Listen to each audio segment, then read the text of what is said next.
प्यारे दोस्तों, स्वागत है कथा विस्तार चैनल में। टीएस नवरंग कहानियों की श्रृंखला की अगली कहानी तुम्हारी वीडियो को वायरल कर दूंगा, भाग 2। कहानी के पिछले भाग में राहुल विधि को अक्षर के बारे में बताता है कि वह एक लड़की को ब्लैकमेल कर रहा है।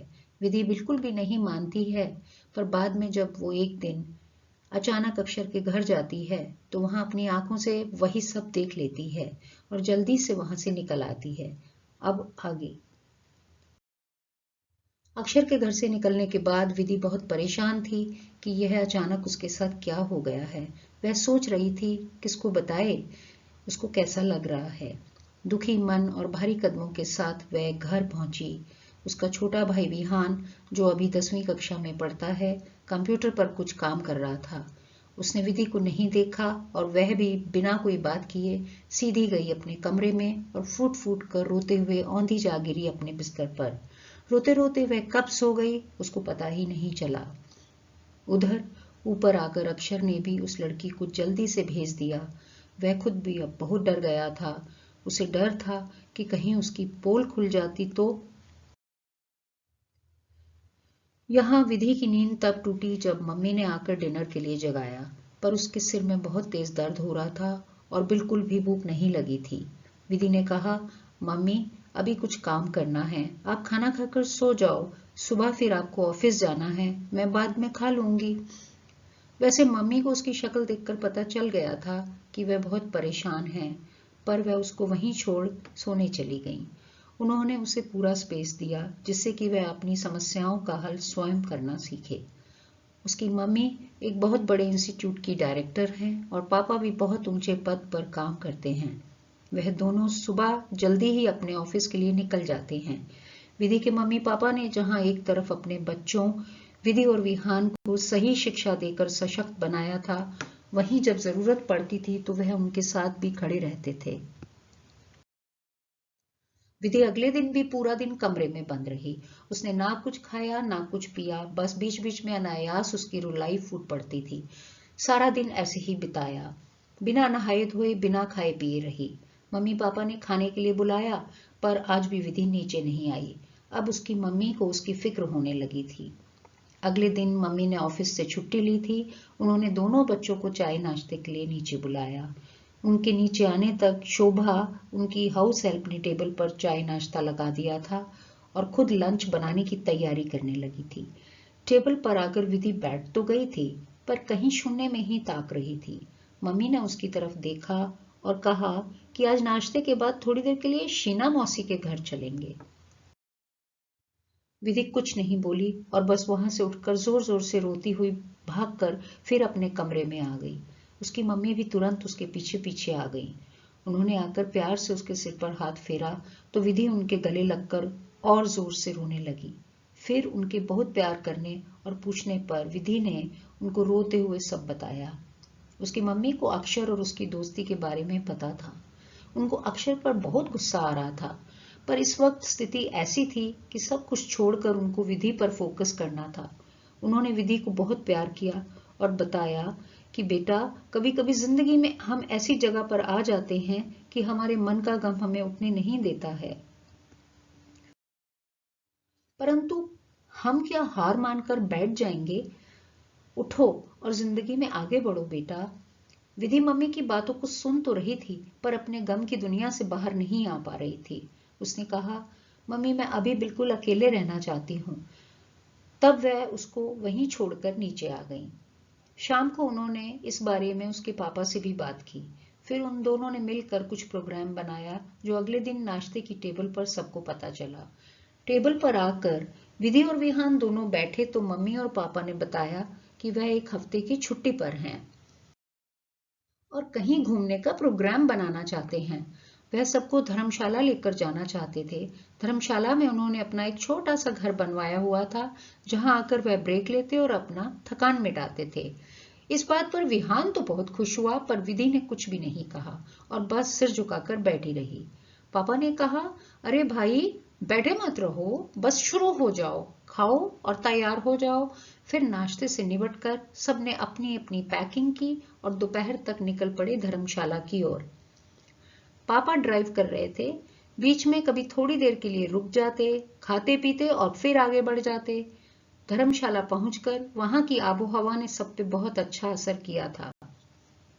थोड़ी ही देर में विधि ने थोड़ा थोड़ा बात करना शुरू कर दिया था और दूसरे तीसरे दिन तक विधि सबसे हंसने बोलने और ठीक से खाने पीने लगी थी।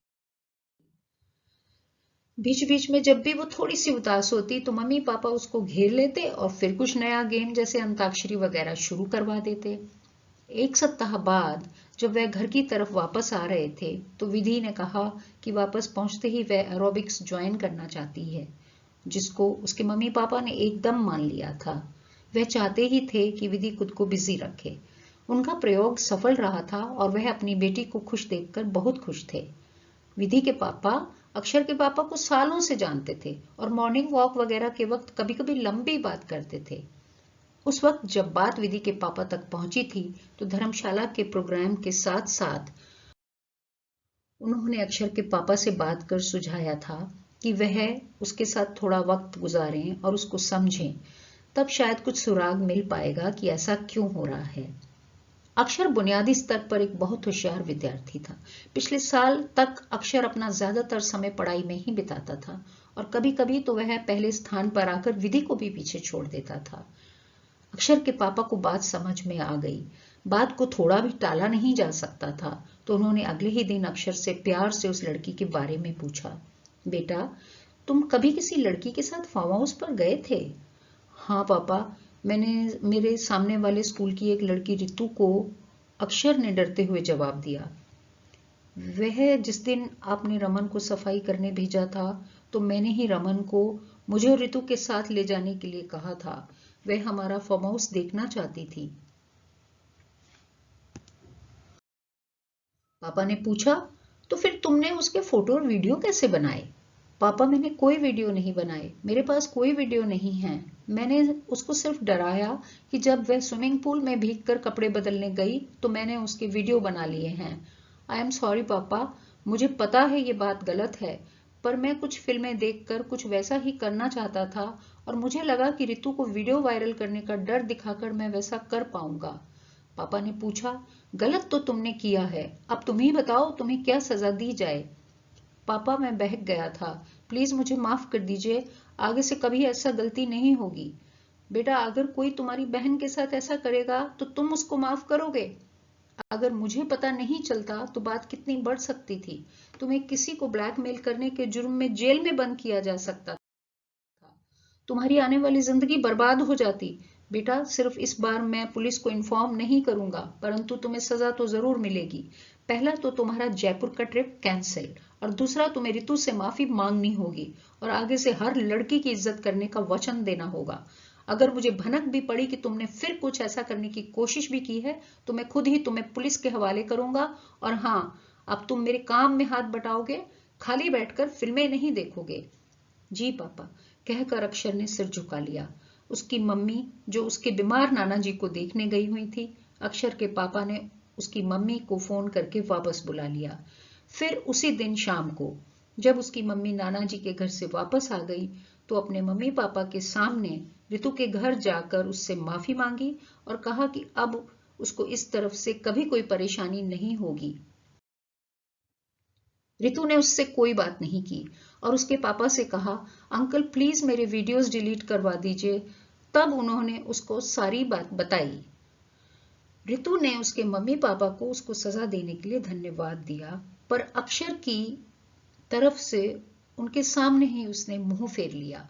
अक्षर के मम्मी पापा ने भी रितु के सिर पर हाथ रखा, उसे प्यार किया और फिर वह तीनों वापस अपने घर आ गए। घर वापस आने के बाद अपने कमरे में जाकर अक्षर ने विधि को एक मेल लिखा और अपनी तरफ से शुरू से पूरी बात, रितु को फार्म हाउस ले जाने से लेकर उसके घर जाकर माफी मांगने तक शेयर की और अंत में लिखा कि हो सके तो वह उसको माफ कर दे। मेल पढ़ने के बाद विधि अब रितु के सुरक्षित होने पर बहुत अच्छा महसूस कर रही थी। परंतु मेल का अक्षर को कोई जवाब नहीं मिला। वह समझ गया था कि उसने अपनी सबसे अच्छी दोस्त को खो दिया था। अक्षर आज आत्मग्लानि से भर उठा था। रितु को भी बहुत समझ आ चुकी थी कि यूं ही हर किसी पर विश्वास नहीं कर लेना चाहिए। विधि भी खुद से प्रश्न पूछ रही थी कि अक्षर के बदलते हुए स्वभाव को वो नोटिस क्यों नहीं कर पाई। हाँ, अंत में उसने राहुल को कॉल करके सब कुछ बताया और धन्यवाद दिया। राहुल खुश था कि विधि के लिए वह कुछ अच्छा कर पाया। वास्तव में देखा जाए तो विधि के साथ साथ उसने 2 और लोगों का भी भला किया था। तो ये थी मेरी कहानी। कैसी लगी आपको कमेंट करके जरूर बताएं। अगर आपको अच्छा लगे तो मेरे चैनल को शेयर और सब्सक्राइब करें। धन्यवाद।